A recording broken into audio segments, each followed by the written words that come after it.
Hey guys, how's it going? It's Carl here from North Coast Constrictors. Welcome back to the channel. Pretty awesome. I've had a couple of messages coming through on my WhatsApp and DMs asking me when I'm going to do another video. So it's actually pretty cool to get requests like that. And yeah, it's been about a week since I did my last video, and I had another one planned. I was going to do it on the weekend, but you know, the weekends are so busy at the moment. Breeding season has started, and I've also been trying to think of some content to make for my next video, and been giving it a couple of days thought. And but you know, usually like on the weekends it's cleaning, it's the breeding, it's pairings, and I'm usually too bushed to make a video. So I thought, oh well, let me do one tonight. It's Thursday night. And I was trying to think of a topic over the last couple of days to discuss. And obviously this is a channel for the new Bull Python breeder, and I'm a new Bull Python breeder going into my second year. So what I do is I tell people, if you go back and watch previous videos, how I've done things, and you'll notice a lot of changes from the first video up until today's video. There's some things that I did in the beginning, and then you'll see as I've progressed and learned that I've changed those things. And then I talk about them on these forums, and I say, hey, this is what I did. That was wrong. I did this, it worked. Or I did this, it was right. Carry on doing it, and so on and so forth. So while I was today driving around, visiting clients and whatnot, I was thinking, what is the topic I'm going to discuss? And I thought, well, it's a no-brainer. We here in South Africa are into our breeding season. We've just started, some of us a month ago, maybe some guys a bit earlier. And well, for me personally, I was only supposed to start pairing this weekend, tomorrow, the middle of May. But I started pairing last weekend, and I only started pairing a few animals, a few snakes, and then I pair up on weekends. So I thought to myself, okay, I've started breeding. I'm going to discuss how my breeding season is going, why I've done what I've done, how I've started cooling my temperatures, why I changed things around a little bit. And it's basically based on watching my snakes and watching their behavior. Because I kind of had like a schedule and a routine. Okay, I'm going to cool my temperatures from May, and then June, July, August, and then I'm going to raise them up in September. And then I was going to stick hard and fast with that, and I wasn't going to introduce any males to any females until the 1st of June.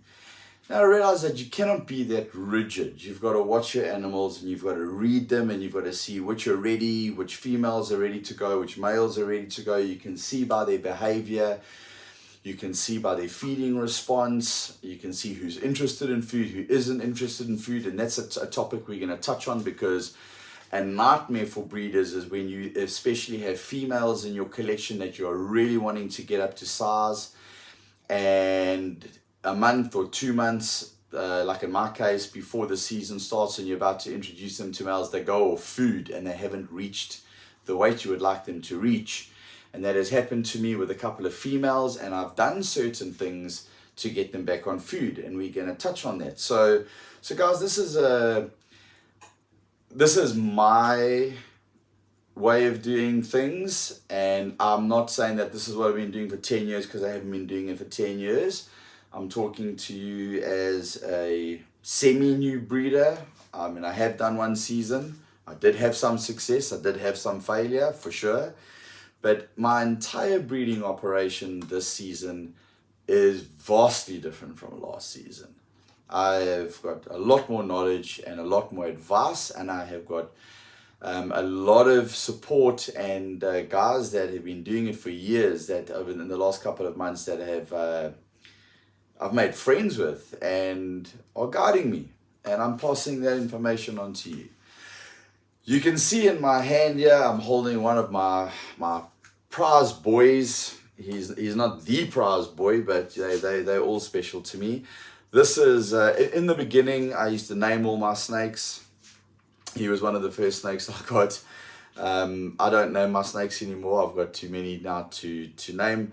But this boy is Comet, all right? And he is a visual fire blade clown, male, obviously. And believe it or not, this boy is not even 18 months old. It's his first year breeding season, and he is hovering around the 1,000 gram mark, 1,100 gram mark.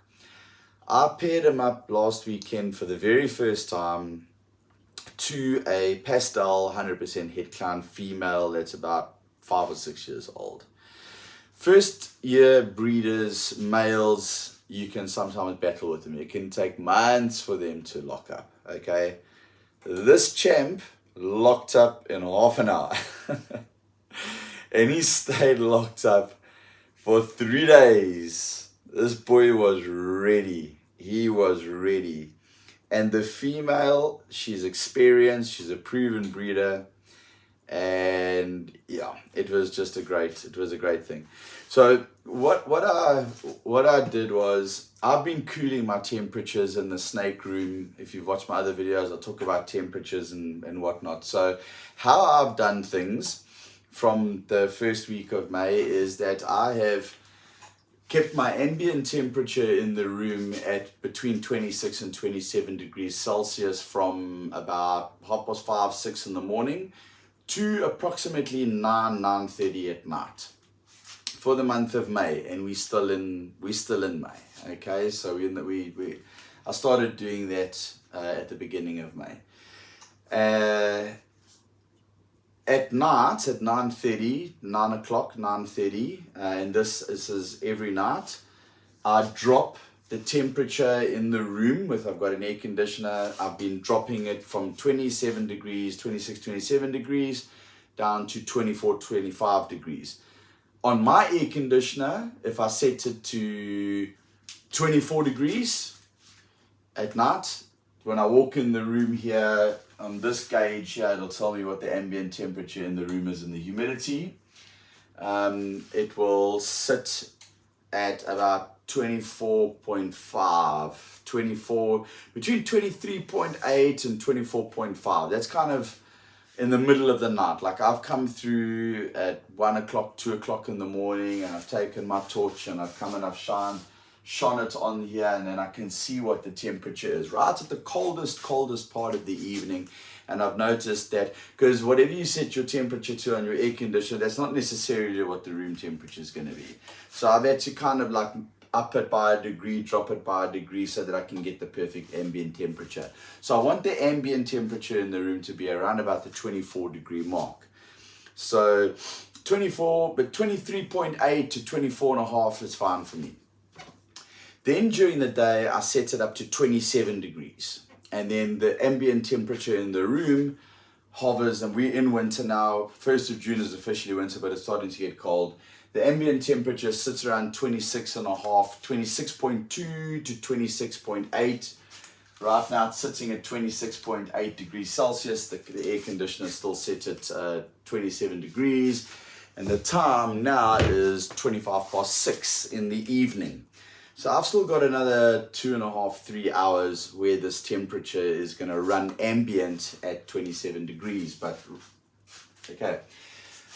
At night, I'm also dropping all of my temperatures on every single adult breeding rack 5 degrees Celsius on the hotspot. Okay. So my hotspots are usually running between 31.5 and 32.5 degrees Celsius. Doesn't matter what the temperature gauge, the thermostat says, my heat gun, which you all know is always with me, I pull open the drawer, I take the temperature at the back of the tub, and that is what my temperature is on the hotspot. I do every single tub in this room, every single day, twice a day. And I make sure that it is sitting on the hotspot during the day between 31.5 as close to the 32 degree mark as I can get it during the day. And I do that from like 5:30, 6 in the morning until 9:30 at night. Okay, at 9:30, 9 o'clock, 9:30, I come in. This rack here and this rack here have got special thermostats where they've got timers on them that automatically drop the temperatures. I set the time that I wanted to drop and by how many degrees, and then in the morning at 6 o'clock, it automatically brings it back up to the temperature I've set it at. The rest of my racks, I have to manually push the buttons and drop the temperatures. It's a bit of a ball ache, but you know, as I'm getting more involved in the hobby, I invest in better equipment. Okay, but the reason why I'm doing that is because the cooler the temperatures, it stimulates sperm, fertile sperm production in the males, and testosterone levels increase. The cooler temperatures also stimulate follicle growth in the females, which is what you want. That's what they do in winter. Okay, so I started cooling the temperatures, which immediately makes the snakes start. In the wild, it would be like we're coming up to breeding season. So they start going into their natural breeding mode. And I like, okay, for a month I'm going to do that, then I'm going to introduce the males. But what I noticed is there were a lot of my females showing signs of being ready for the male. Really, the follicles are developing, getting huge, getting big. Some of them even going off food because the follicles are getting so big. And I'm thinking, oh, I don't want to miss an opportunity here. I don't want to miss. There's also some males I didn't want to pair yet because I want to pair my males up at about 800 grams and more. The lightest male that I've paired up is 780 grams, but he's only going with one female this year, so I'm not too hassled. The rest of the boys are 800 grams, plus some of them are up to 1300 grams. So I thought to myself, okay, let me start pairing those snakes, those girls and those boys that are ready, that are showing signs. And last weekend I paired up a whole bunch of snakes. Okay, this was one of them. I'm only using one male. I'm not using multiple sires on females. I've picked out some males have got 3 females, some have got 4, some have got 5, some have got 6, some have got 2. It just depends on the genetics of the male and the genetics of the females. I'm not just creating licorice all sorts here and a lucky packet.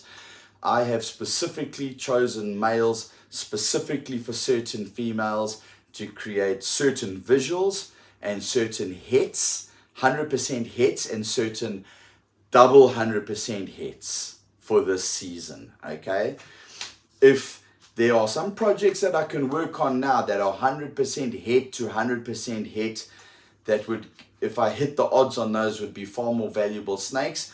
But what I've also done is I've concentrating on taking visual males, actual visual males, not het males or 100% het males, the actual visual gene het male, and pairing them to visual females and 100% het females so that I'm guaranteed of the visuals.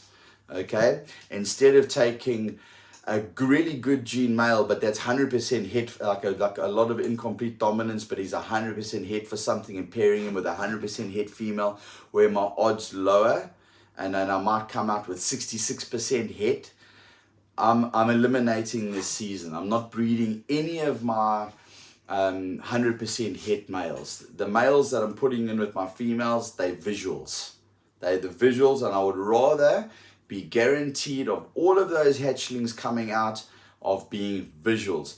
The only snakes that I'm pairing that are not going to be visual, okay, are going to be 100% double hits, okay, or 100% hit for Desert Ghost. Okay, I've chosen that one project, all right. Not even 100% hit for Clown or 100% hit for Pied. The only project where I'm working on a single recessive 100% hit is the Desert Ghost project. And that is because, well, Desert Ghost is Desert Ghost. I don't need to explain anything more about Desert Ghost. Now, the Desert Ghost male that I'm pairing up to, which will create 100%, because I don't have any female visual Desert Ghosts. I've only got 100% hit Desert Ghost females, okay?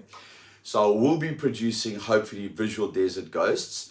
But the rest of the females that I'm pairing, I've only got 2 100% hit Desert Ghost females. The rest of the females that boy is going to are multi-gene, incomplete, dominant females, okay? really fantastic genes. So I'm putting that male in with all of those females to hopefully to create 100% hets, desert ghosts, with all of those genes that are in the female, hopefully. Not all of them, some of them, maybe if I hit the jackpot, all of the visual genes on those females will come out and be 100% het for desert ghosts, but maybe I'll get 1 or 2.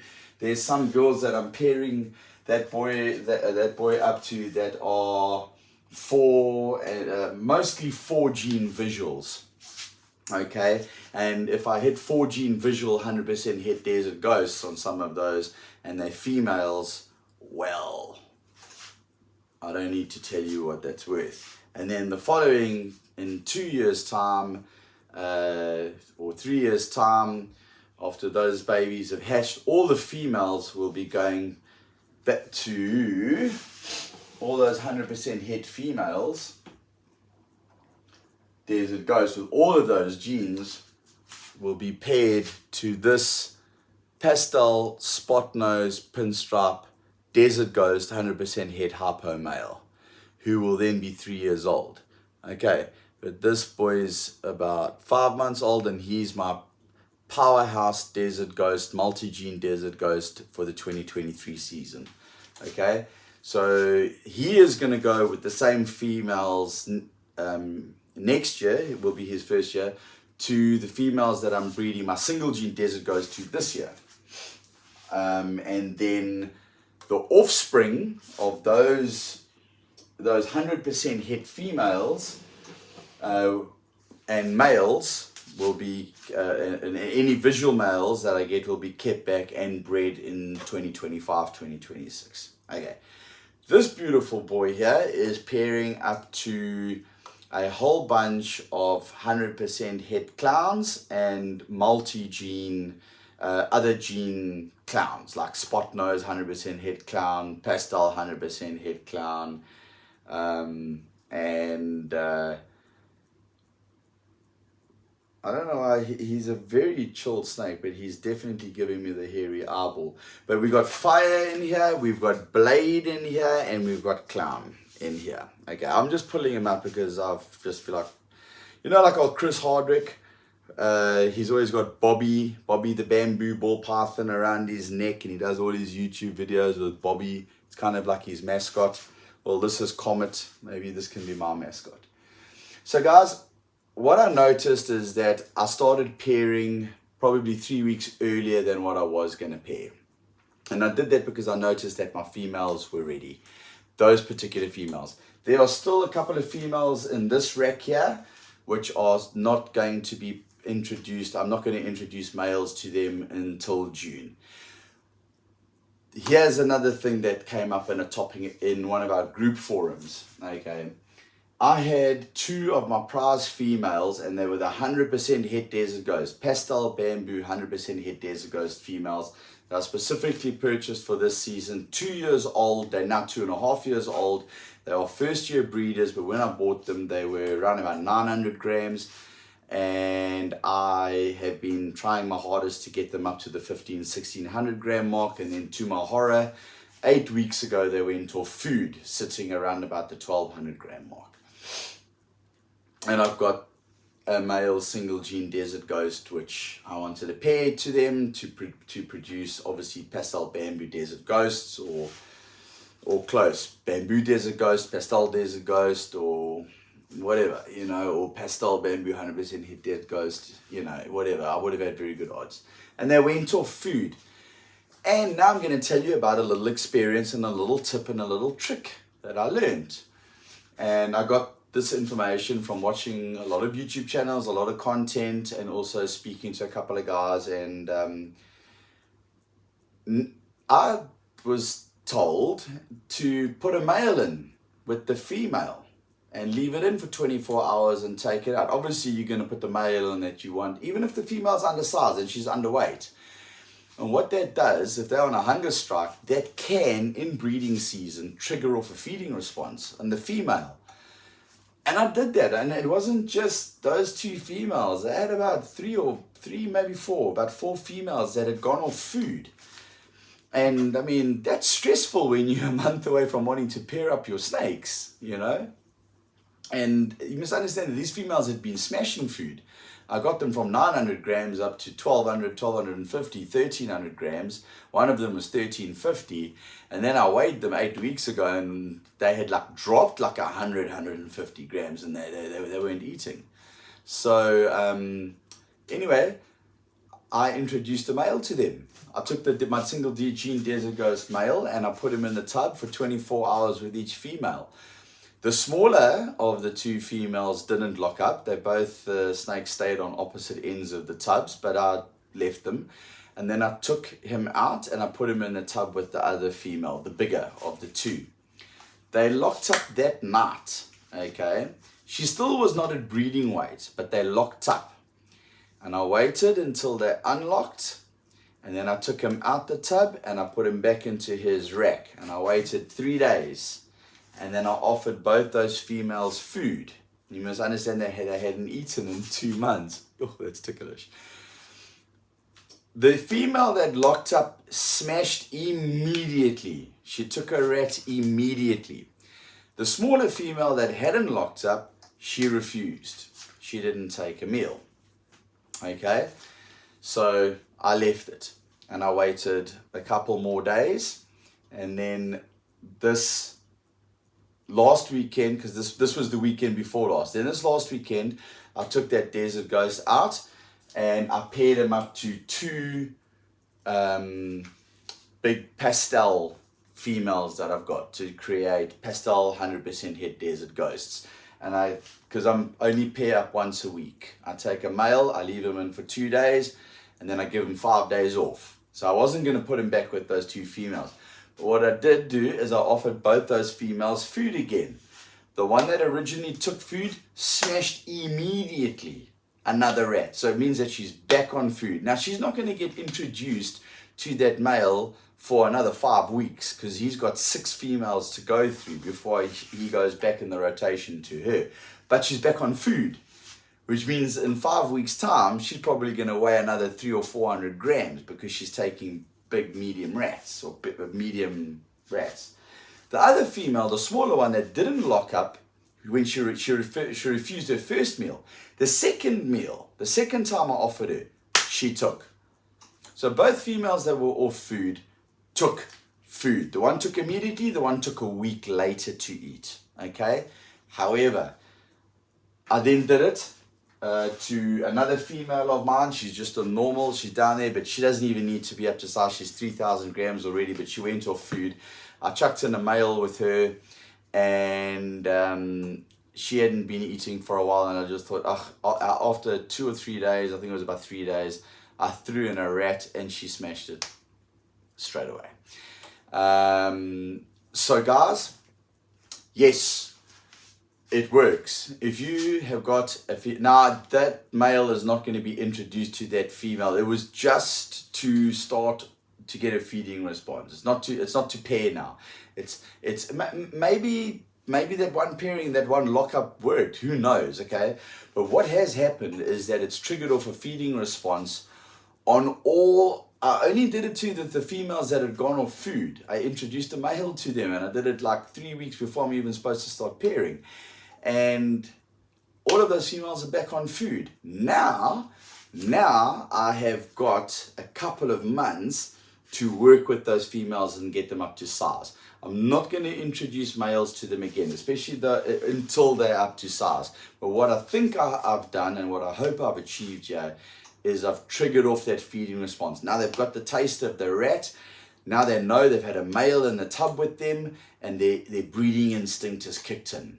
Okay, now they're eating, now they're smashing. Then I paired up last weekend all the females that I want to pair, all the ones that are all 2,500, 3,000 grams and above.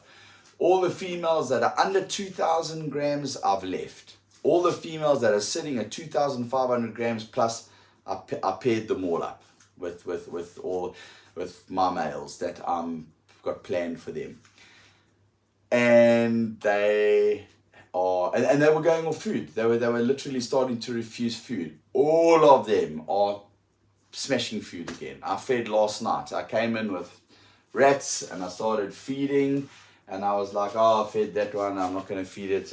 and I could see their little noses up and down, up and down. And I thought, oh, I wonder, let me see. And I put a rat in, boom.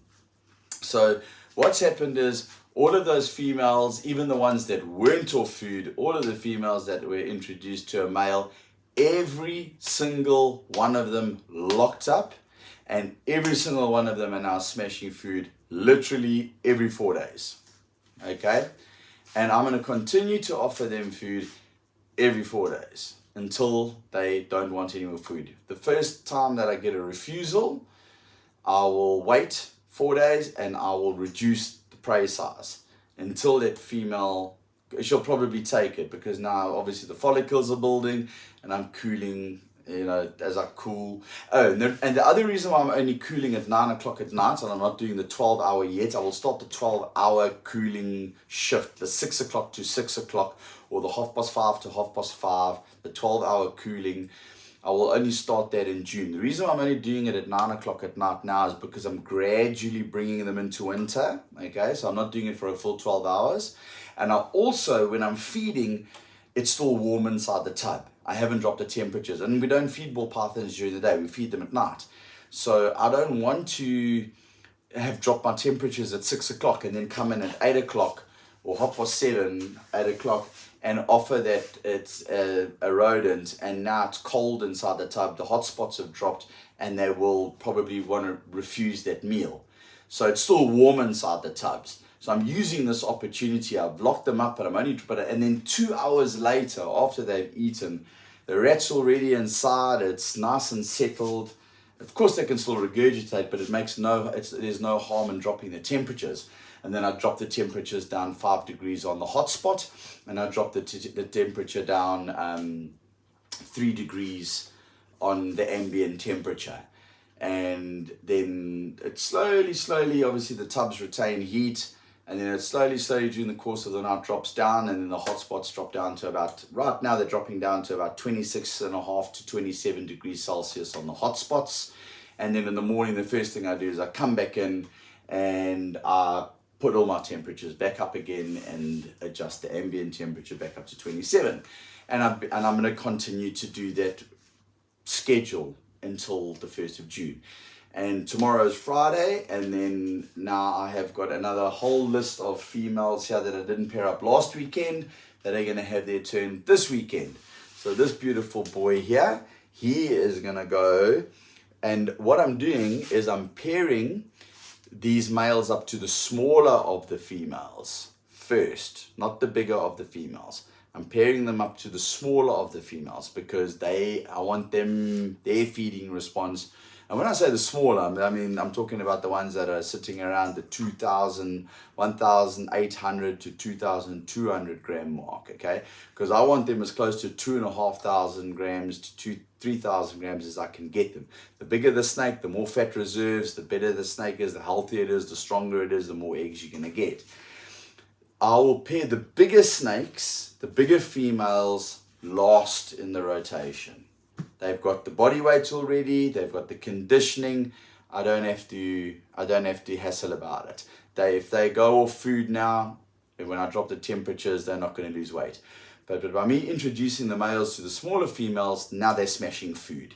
So I want them to pick up the weight. So that's what I'm doing. I'm introducing the males to the smaller females. And they are hitting the food.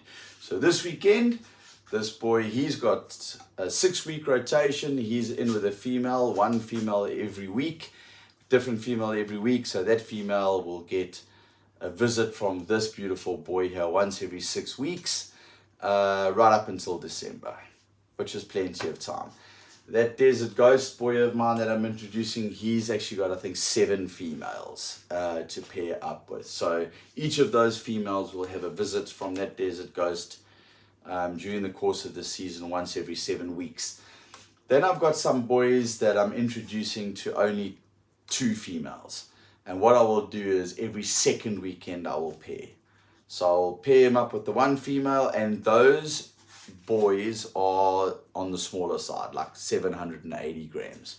So, and then what I've done as well is I'll pair up on a Friday night and I'll take the snake out on the Monday morning, put him back in his tub, and on Wednesday night, I offer him a meal.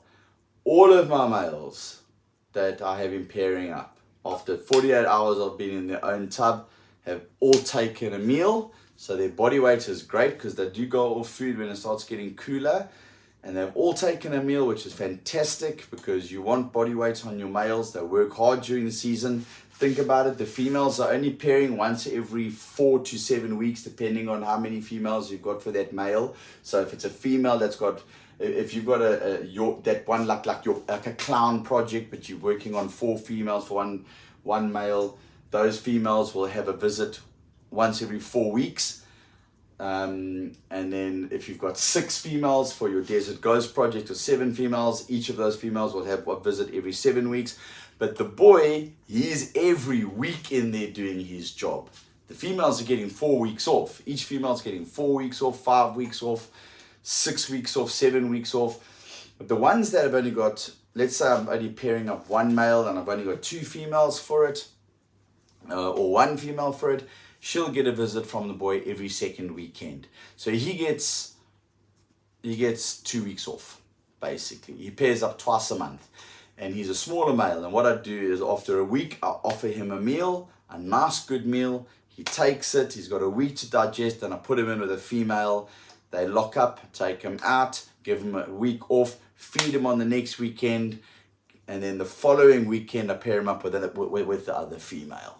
So he's got that time to put on the body weight and he's just not being overworked. And that's the safer way, in my opinion, guys. Please remember, I do me, you do you. You can use this information. You can not use this information. You can do whatever suits you and whatever floats your boat. These YouTube channels that I'm making, I'm just telling you what I'm doing. Okay. Doesn't mean that this is the way to do it. There are other guys that do not do it this way. They don't. They've got a completely different routine. Some guys don't even cool, and that works perfectly for them. Okay, what I've noticed is that I'm getting a very different reaction from my females. I'm getting a very different reaction from my males as what I did last season. I didn't have a temperature controlled environment. My females are literally waiting for the males. I've got females that are just up and down. I mean, this girl here, she is mad. She just wants to pair. She just wants to lock. You know, she's up and down and she's pushing, and all of these girls here, it's incredible, you know, and it's just the timing is right. So yeah, I brought the pairings up. I brought them up 2 to 3 weeks earlier, and then yeah. So yeah, guys, I don't know. That's just 1 or 2 little things that I've changed on from what I was going to do in my previous, when I did a video on breeding. From the 1st of June though, I'm gonna be dropping my temperatures from about 6 o'clock at night until 6 o'clock in the morning. I'm gonna do a 12-hour, because that's more in line with what it would be outside naturally. So from the 1st of June, instead of dropping temperatures at 9 o'clock, I'll drop the temperatures from 3 hours earlier. We want the sperm to survive. We want the males to produce as much sperm as possible. We want the females to build their follicles as much as possible. And from the 1st of June till the 1st of September, I'll do a 12-hour cooling. And I'll cool those hot spots down to 25, 26 degrees Celsius, and the ambient temperature in the room will be about 24 degrees Celsius. From the 1st of September, I will then increase the ambient temperature back up to 31.5 degrees, 32 degrees Celsius in the hot spots, and that is so that I can promote ovulation. Okay, I'm still going to carry on introducing males. I will introduce males all the way up until December, or I see an ovulation from the female. The moment I see a female having an ovulation or going into ovulation, that male will not go back to that female. I'll wait for her to ovulate, and then she'll have a pre-ovulation shed, then she'll ovulate, then she'll have a pre-lay shed. By that time, I know that I'll have the incubator set up with the egg box set up, and as soon as she lays eggs, boom, once all the eggs are out and it's safe for me to separate her from the eggs, I will then take the eggs and put them in the egg box. And she will get into a completely fresh, clean, new tub with new substrate, no scent inside. She won't go into the same tub. That tub will be taken out. There will be a fresh tub for her. It'll be completely disinfected. All the smells, all the pheromones, everything that she'd been with for the last 6 months will be, all the smells will be new. The smell from her eggs won't be in there because they're quite protective. Within 24 hours, she would have forgotten that she's even laid eggs, because the maternal instinct now will, she's not self-incubating. Then those eggs will go into the incubator, and I can then get that female back on food as fast as possible. I'll probably wait 5 to 7 days before I even offer her a meal. I'll just put her in a new tub with fresh water, fresh substrate, leave her alone for 5 days, and then I'll throw in a smaller size prey than what she's used to, just to get her onto that thing. She'll take the meal, and then I'll wait another 7 days and then gradually get her back on food. And the faster that happens, that's great, because the more rats she takes, she would have been on food for anywhere between 4 and 6 months, maybe even 7 or 8 months. And depending on when she ovulates during the season and when she lays. And then you want to start preparing her, even though we have breeding season once a year and it's only for a couple of months, it is literally an everyday process, because you've got to prepare these snakes for the breeding season. As soon as they have laid their clutch of eggs, you've got to start getting them back on food, because you want them ready for the next season. I mean, unless you've got so many snakes, you can alternate females 1 year on, 1 year off, 1 year on, 1 year off. But yeah, obviously don't feed a free female, don't overwork the female. If she's not ready to breed, she's not ready to breed. Don't push it. If you can see a male as well, if you can see a male is rapidly losing weight, but he's a machine and he wants to lock up, but he's not taking any food, and you can see that male losing a lot of weight, pull him from the rotation, guys. Save the snake. A male will literally breed himself to death. They don't have an off button. So it's up to you to, the female, if she doesn't want to lock, she's not going to lock. The male is going to try and lock, So it's up to you to look after that male, weigh him. I always weigh my snakes. I always weigh them. I try and weigh them about once a month. And when I do weigh them, I weigh them before I feed them. So let's say I feed every Sunday or whatever, I will weigh them the day before I feed. So it's literally on an empty stomach, or if they had eaten 5 or 6 or 7 days before, that rat is pretty much digested. If he hasn't taken a dump, I can probably take 50 to 100 grams maybe off the weight of that snake, maybe 50 grams. But I'll get an accurate figure. And if I see the weight of that snake dropping, that male, I will pull him to where it's danger point. Like if he starts dropping down to 600, 700 grams, a male that used to weigh 850, 900 grams, and now he's dropping that amount of weight. Save the snake, screw the breeding season for that particular project if you've only got one of those males. If you have a backup male, perfect. Put him in. I've got that. I'm lucky. I've actually got a bunch of males to choose from. I'm obviously choosing my prize males first to go in and lock up with those females, but I'm actually a bit spoiled for choice for males at the moment. I've got some first-time breeder males that I put in for the first time last weekend, and they didn't lock up. Okay, it's first choice. However, if they don't lock up, I have got other males that are in the same morph, but maybe not as like for example a yellow belly pard versus a pastel pard. I've got a first time breeder yellow belly pard male. He's obviously it's better quality than a pastel pard male. However, the pastel pard male is a 1.3 kg proven breeder. Now I want the yellow belly pard to lock up, but he's a first time breeder and he's my first choice. But if he doesn't lock up with the females that I've chosen for him, boom, the pastel pard is going in there. And that boy will lock up. There's no chance. So I have got a backup male. Okay. But sometimes you don't have a backup male. And then what I'll do now is that yellow belly pard that hasn't locked up, he goes back into his rack and he will just be left alone and be offered food once a week. So guys, I'm very, very excited about this year's breeding season. I'm especially excited about this boy here, Comet. I have got, oh man, I've got such good stuff.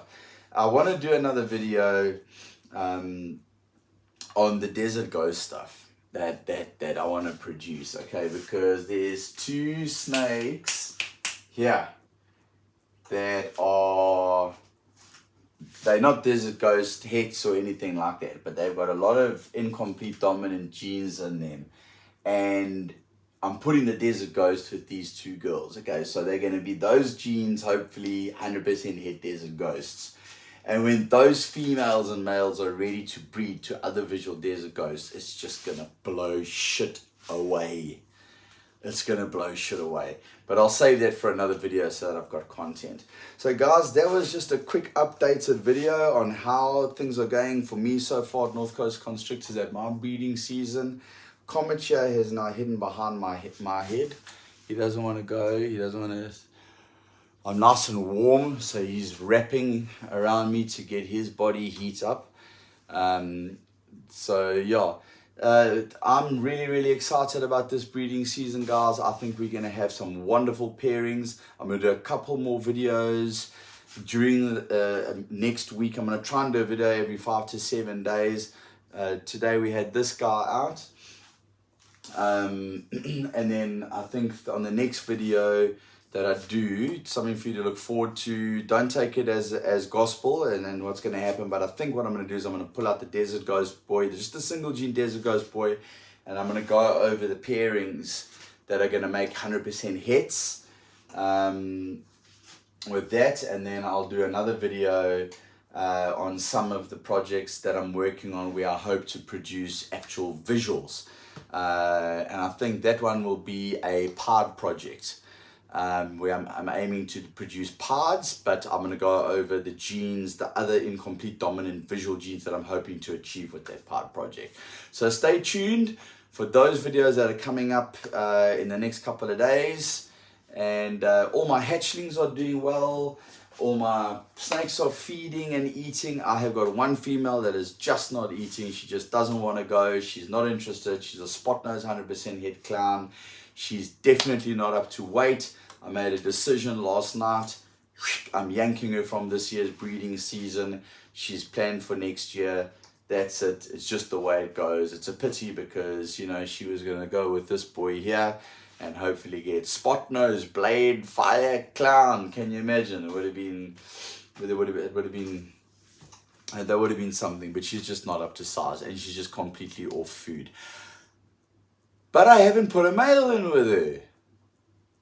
But even still, even if I put a male in with her, there's just no way that she's going to put on the weight. She's under 1,000 grams. There's just no way that, I mean, even if she had to start smashing food now, she would probably, if she had to start smashing food now, not stop, and she had to take a rat every single day, every 5 days or 7 days for the next 6 months, I think I may get it to 1,500 or 1,600 grams. And by then there's no point. So what I'd do is I'll rather just save it for next season. So guys, let me end off this video. And this boy don't want to go anywhere. He's coiled up nice. But I'm just going to get him off. And we're going to both say our goodbyes. Guys, please, if you haven't done so already, please like and subscribe this channel. I'm almost at 300 subscribers. I think I'm on 297. Come on. Let's see who's going to be subscriber number 300. I get a notification on my email to whoever subscribed to my video. I've got 3 more subscribers, or who knows, maybe 2 more now. I don't know. But I know that the last time I checked today, which was this morning sometime, I was on 297. If I reach 300 subscribers, whoever's number 300, I'm going to give you a shout out on my next video. If you don't mind. And then, yeah. But so guys, from me, Cole at North Coast Constrictors, and my boy Comet here, cheers. Catch you later. See you on the next video.